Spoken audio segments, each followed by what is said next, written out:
Assalamualaikum warahmatullahi wabarakatuh. Saudara sekalian, kita bertemu lagi dalam mata kuliah teori komunikasi. Pada kesempatan ini kita akan melanjutkan materi mengenai komunikasi intrapersona. Pada pertemuan sebelumnya kita telah bahas mengenai 9 level atau tingkatan komunikasi yang dipelajari di dalam ilmu komunikasi saat ini. Komunikasi intrapersona adalah komunikasi yang paling mendasar dari seluruh level komunikasi yang lain.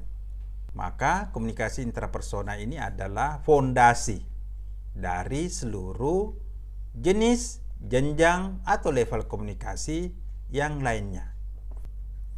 Oleh karena itu, kita perlu mempelajari lebih dalam konsep-konsep dasar dan teori komunikasi intrapersona.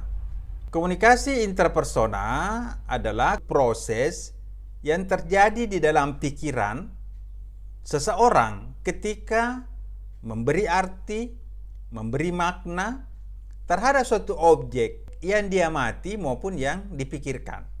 Misalnya melihat bunga, maka gambar bunga itu akan masuk melalui penglihatan kita, kemudian dipikirkan oleh otak kita.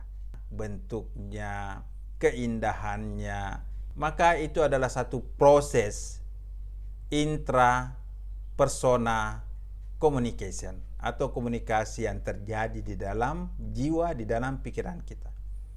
Begitu pula ketika kita berkomunikasi pada saat menerima pesan dari orang lain, maka pesan itu akan masuk ke dalam pikiran kita. Dari situlah kita tafsirkan kira-kira apa makna dari pesan yang saya terima. Nah, ketika kita ingin berkomunikasi, ingin menyampaikan pesan kepada orang lain, maka tentu saja kita juga akan memilih kata-kata apa yang ingin kita sampaikan. Bagaimana cara menyampaikannya? Kata-kata apa yang cocok? Bagaimana saya menerjemahkan keinginan saya pada simbol-simbol bahasa yang akan saya gunakan? Ini semua merupakan satu proses intrapersona komunikasi. Jadi saudara sekalian, komunikasi intrapersona ini paling tidak terjadi dalam 3 hal. Pertama, ketika kita akan membuat pesan, maka disitulah kita berpikir, disitulah kita memilih konsep-konsep kata-kata apa yang akan kita sampaikan, atau biasa disebut dengan encoding. Yang kedua, komunikasi intrapersona itu terjadi pada saat kita menerima pesan, ketika kita menganalisis, ketika kita memaknai pesan dari orang lain, atau yang disebut dengan decoding.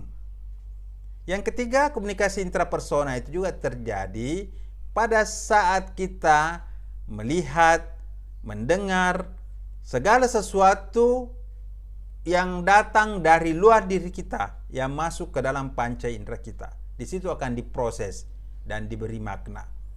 Itu juga merupakan satu bentuk intrapersona komunikasi. Saudara sekalian, komunikasi intrapersona ini memang banyak berkaitan dengan aspek psikologi manusia. Namun demikian, kita bisa mendapatkan ilmu konsep teori-teori komunikasi intrapersona ini dengan melihat beberapa teori yang sudah dikemukakan baik dalam psikologi komunikasi maupun dalam bidang komunikasi pada umumnya. Saudara sekalian, pengertian komunikasi intrapersona itu adalah proses komunikasi yang terjadi di dalam pikiran, di dalam jiwa, atau di dalam hati seseorang berupa proses pengolahan informasi yang kita terima melalui panca indera yang kemudian dilanjutkan ke sistem saraf kita.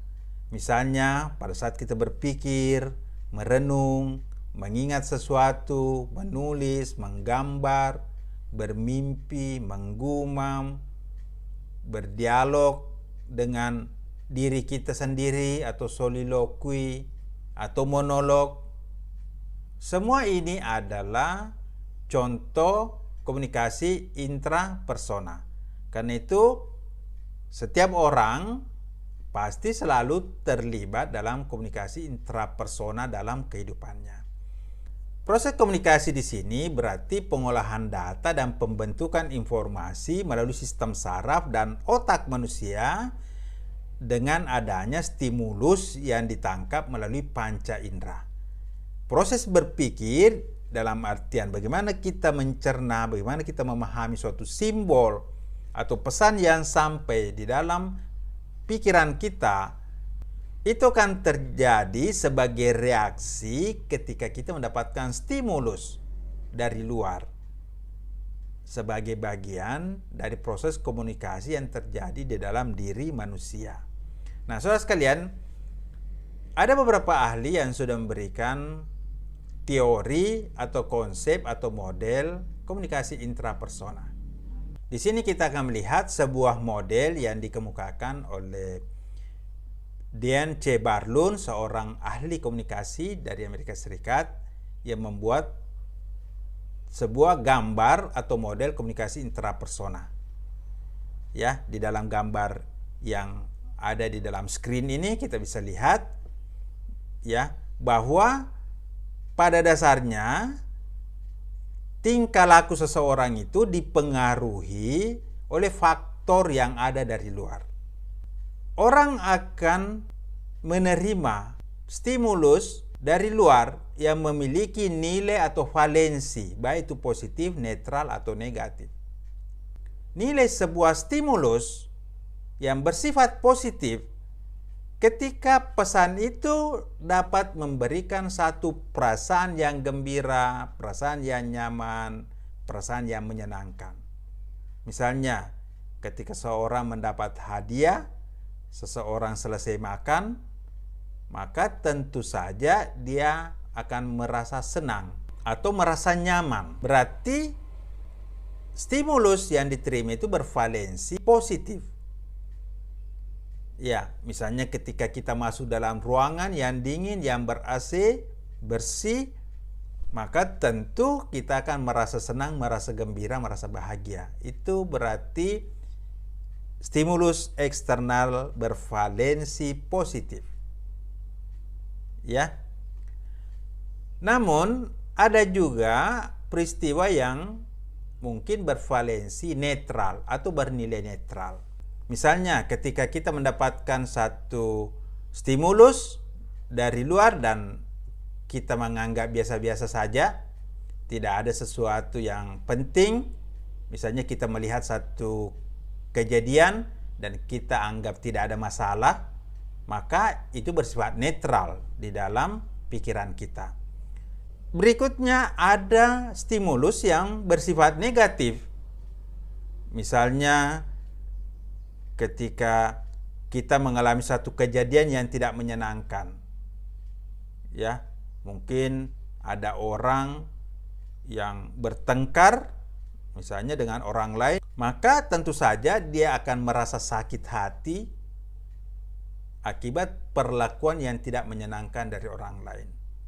Ini berarti bervalensi atau bernilai negatif.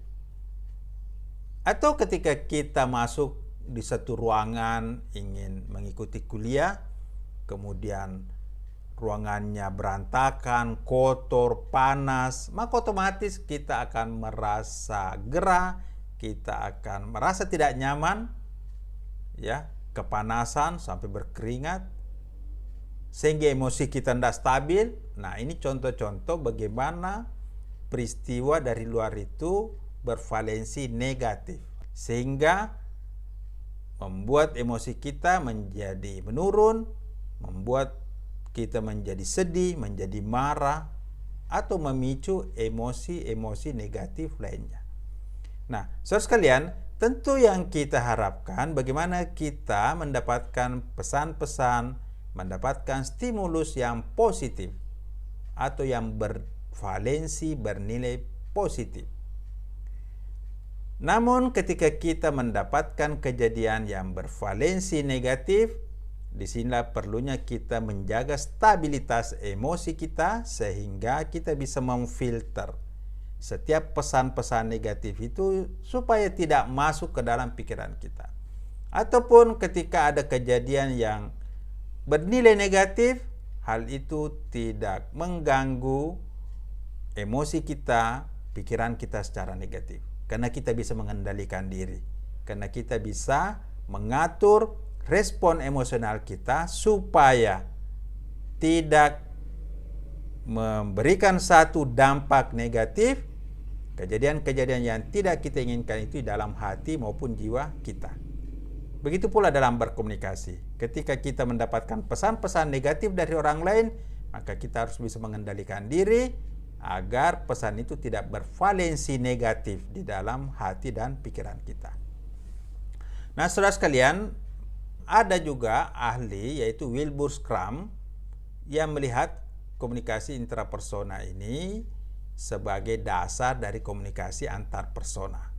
Karena keduanya sangat berkaitan.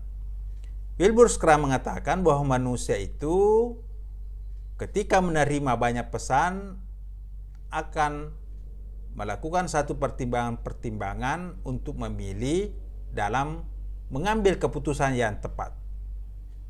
Nah, di dalam proses mengambil keputusan dan melakukan pertimbangan-pertimbangan itu, maka kita akan berkomunikasi dengan diri kita sendiri melalui proses berpikir atau merenung.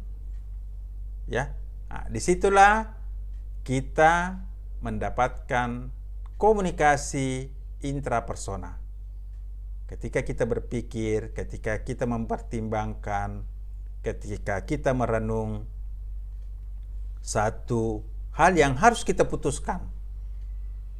Nah, disitulah terjadi sebuah dialog di dalam hati dan jiwa kita. Mana yang terbaik untuk kita putuskan. Nah, saudara sekalian, Wilbur Schramm di sini mengibaratkan komunikasi itu seperti proses jual beli di pasar, di mana kita akan melihat banyak barang yang ditawarkan. Itulah pesan-pesan yang kita terima.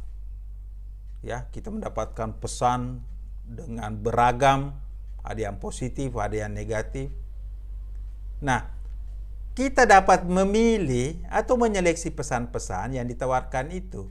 Mana yang dianggap berguna itu yang kita terima, dan yang dianggap merugikan itu tidak kita terima. Ataupun kalau tetap kita terima, kita bisa netralkan dengan cara memberikan penafsiran yang tepat, penafsiran yang positif sehingga tidak mempengaruhi secara negatif jiwa kita.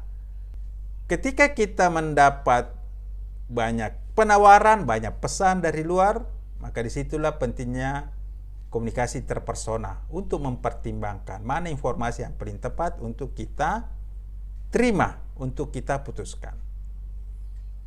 Disitulah Wilbur Schramm mengibaratkan komunikasi itu seperti sebuah proses jual beli. Ada penawaran dan penerimaan.